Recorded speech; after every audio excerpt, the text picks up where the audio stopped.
கம்பெனியோட பிளான்னா உங்க கம்பெனி எந்த அளவுக்கு இருக்கு சுத்தி பார்க்கணும். சரியா? கம்பெனியோட பிளான் ஃபுல்லாவே அவுட்லைனை நீங்க தெரிஞ்சுக்கணும். அப்டேட் ஆகவே இல்லை. Next how many department,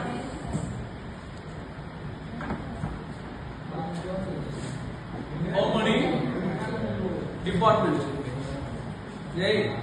how many department, எத்தனை டிபார்ட்மெண்ட் இருக்கு, டிபார்ட்மெண்ட் செக்யூரிட்டி உட்பட எத்தனை டிபார்ட்மெண்ட் இருக்கு, என்னென்ன ஃபங்க்ஷன் ஆயிட்டு இருக்கு, என்னென்ன ப்ராசஸ் பண்றாங்க. ஓகேவா? இது எல்லாமே இந்த டிபார்ட்மெண்ட்ல வந்துடும். இந்த டிபார்ட்மெண்ட்ல நீங்க கண்டுபிடிச்சீங்க அப்படின்னா நெக்ஸ்ட் ஸ்டெப் தான் நம்ம ஃபயர் அண்ட் சேஃப்டிக்குள்ள வரணும். ஓகேவா? ஒவ்வொரு டிபார்ட்மெண்ட்லயும் எங்கெங்கெல்லாம் வந்து ஃபயர் ஆகக்கூடிய பிளேஸ்லாம் இருக்குது அதை நீங்க ஐடென்டிஃபை பண்ணணும். ஓகேவா?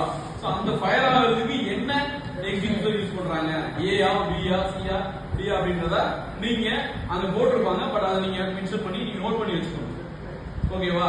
இப்போ எலக்ட்ரிக்கல் அதிகமா ஃபயர் ஆகுது அப்படின்னா அந்த இடத்துல என்ன யூஸ் பண்றாங்க, அப்புறம் கேஸ் ஃபயர் ஆகுது அப்படின்னா அந்த கேஸ் அதிகமா கேஸ் ஆகுது, அங்க என்ன ஃபயர் ஆகுது, அங்க என்ன ஃபார்ம் யூஸ் பண்றாங்க அப்படின்றத நீங்க ஐடென்டிஃபை பண்ணணும்.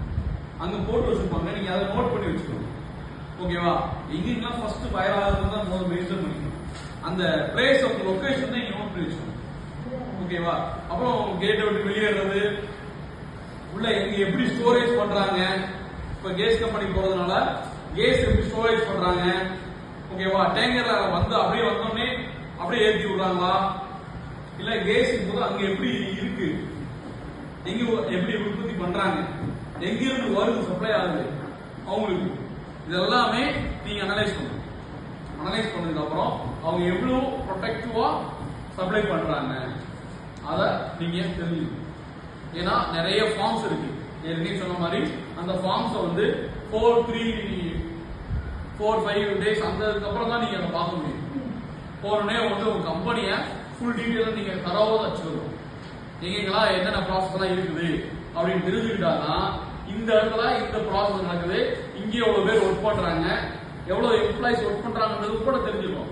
செக்யூரிட்டிக்கு என்ன வேலை, செக்யூரிட்டியோட ஃபங்க்ஷன் என்ன, மேனேஜருடைய ஃபங்க்ஷன் என்ன, சேஃப்டி மேனேஜருடைய ஃபங்க்ஷன் என்ன, அங்க ஒரே மேனேஜர் தான், சேஃப்டி மேனேஜரோட ஃபங்க்ஷன் என்ன, அங்க அந்த மேனேஜர் பக்கத்துல ஒர்க் பண்ணக்கூடிய என்ன ஸ்டாஃப்லாம் யாராரு, அவங்களுக்கு என்னென்ன ஃபங்க்ஷன் என்ன பண்றாங்க, அதுக்கப்புறம் உள்ள ஒர்க் பண்ணக்கூடிய லேபர்ஸ் டிரைவர் உட்பட எல்லாமே அங்க ஃபங்க்ஷன் ஆகிறாங்க இல்லையா, அந்த அவங்க எல்லா லேபர்ஸும் ப்ரொஃபைல் என்ன பண்றாங்க, அதை என்ன ஒர்க் பாக்குறாங்க அப்படின்னு நீங்க தெரிஞ்சுக்கணும்.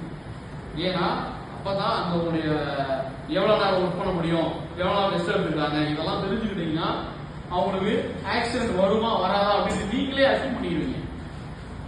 ஓகேவா? அப்ப அதிக நேரம் 12 hours ஒர்க் பண்ணாங்க அப்படின்னா அவங்க என்ன ஆகும், பிசிக்கல் பெயின் வரும், அவங்க ஆட்டோமேட்டிக் என்ன ஆகுது, அவங்க ஆட்டோமேட்டிக்கா ஆக்சிடென்ட் வர்றதுக்கான வாய்ப்பு அதிகமா இருக்கும். ஓகேவா? இதெல்லாம் நம்ம தெரிஞ்சுக்கணும். டிபார்ட்மெண்ட்